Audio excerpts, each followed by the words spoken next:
Rule applicable in the absence of partnership deed. अगर हम partnership deed का use नहीं करते तो तब हम कौन कौन से रूल को फॉलो करते हैं। अगर हम बात करें किसकी, पार्टनरशिप एक्ट 1932 की, तो इसमें जो हमारे पास सेक्शन है वो 12 से लेके 17 तक, वो सारे के सारे किस में हमारे पास अप्लाई किए गए हैं, पार्टनरशिप डीड के एब्सेंस के बारे में गिवन है। लेकिन हम जो पढ़ेंगे, जो आपने पेपर्स में लिखना है, वो किस में कौन सा लिखना है, बस ओनली एक सेक्शन ही लिख लेना, आप ज़्यादा लिखने की जरूरत नहीं है, एक ही सेक्शन में आपका सारा का सारा काम चल जाएगा। उसमें लिखना क्या क्या आपने, मैं लिखता चला जाता हूँ, यहाँ पे ध्यान से रखना। Interest on drawing, interest on drawing, interest on drawing हमारे लिए बताता है सेक्शन नंबर 13। ये क्या कहता है, इसमें कहता है कि भी आपको पूंजी आहरण पर कोई भी ब्याज नहीं मिलेगा, यानी आपने इंटरेस्ट ऑन ड्राइंग नहीं दिया जाएगा। अब जो सेकंड पॉइंट वो क्या कहता है, वो कहता है सैलरी एंड, मैंने बताया था आपकी बुक में ओनली सैलरी सैलरी है, बट आप लोग क्या लिखोगे, कमीशन भी लिखोगे। Commission section number 13A। ये 13A क्या कहता है, ये बताता है कि आपको सैलरी और कमीशन भी नहीं मिलेगा, सैलरी और कमीशन भी नहीं दिया जाएगा। किसको नहीं दिया जाएगा, पार्टनर्स को। कहीं ये सोच जाओ कि किसी, आप किसकी कर रहे हो कि भी कोई भी वर्कर अगर कोई काम करता है उसको सैलरी वगैरह नहीं दी जाएगी, उनको तो दी जाएगी, लेकिन पार्टनर्स को सैलरी और कमीशन नहीं मिलेगा।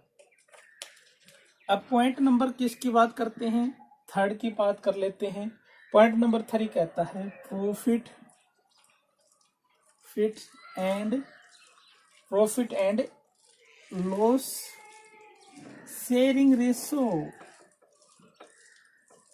यानी जो हमारे पार्टनर्स हैं इनको जो शेयरिंग रेशो मिलेगी वो क्या मिलेगी, 1:1, यानी इक्वल में डिस्ट्रीब्यूशन करा जाएगा। ये हमारे लिए पॉइंट कौन बताता है, सेक्शन नंबर 13B। ये कहाँ पर बात गिवन है, सेक्शन नंबर 13B में गिवन है कि अगर फर्म का कोई भी प्रॉफिट होता है तो सभी पार्टनर्स में, किसमें, सभी पार्टनर्स में क्या हो जाएगा, इक्वल डिस्ट्रीब्यूशन होगा।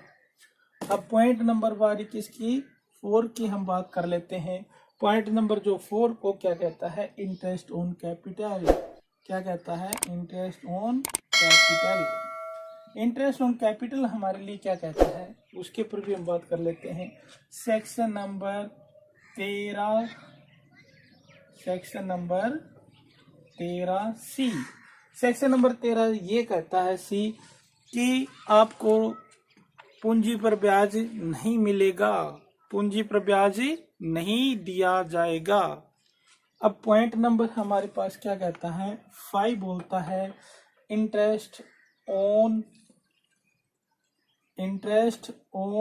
पार्टनर्स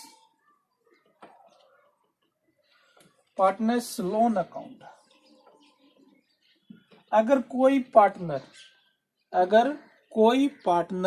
फर्म को लोन देता है, अगर कोई पार्टनर फर्म को लोन देता है, तो मैंने आपको पहले ही बताया था पिछली वीडियो में, जब हम पार्टनरशिप का मीनिंग पढ़ रहे थे वहाँ पे भी मैंने बताया था इंट्रोडक्शन के टाइम पर, पार्टनर्स को जब फर्म को लोन देता है तो उसको क्या मान लिया जाता है, थर्ड पर्सन मान लिया जाता है।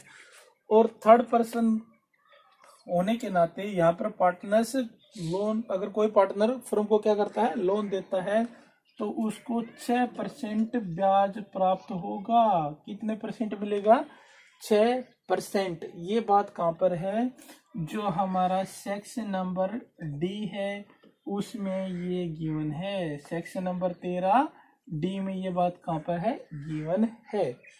अगली हम बात कर लेते हैं ओ किसकी, पॉइंट नंबर 6 की। पॉइंट नंबर 6 क्या कहता है, एडमिशन ऑफ ए पार्टनर्स, कि अगर कोई भी पार्टनर बिजनेस में एडमिशन लेना चाहता है, अगर सभी पार्टनर्स क्या हैं, सभी पार्टनर अगर एग्री हैं तो उसको एडमिशन, न्यू पार्टनर को एडमिशन मिलेगा, ना तो नहीं। अगर सभी पार्टनर क्या हैं, अगर एग्री हैं तो।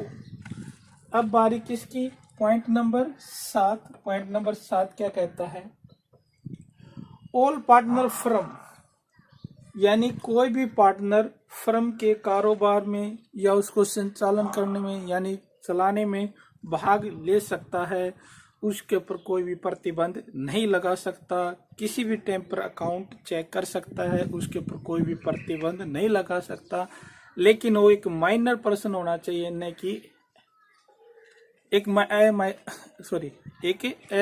जो 18 साल से कम की एज का कोई भी अगर पार्टनर बनता है तो उसको अकाउंट चेक करने की परमिशन नहीं होती, उसको संचालन में भाग लेने की परमिशन नहीं होती। जो 18 से क्या है अबो है, एक माइनर पर्सन है, यानी क्या है 18 से क्या हो अधिक है, तो उसको हम क्या करते हैं, उसमें भाग लेने की राइट होते हैं। अब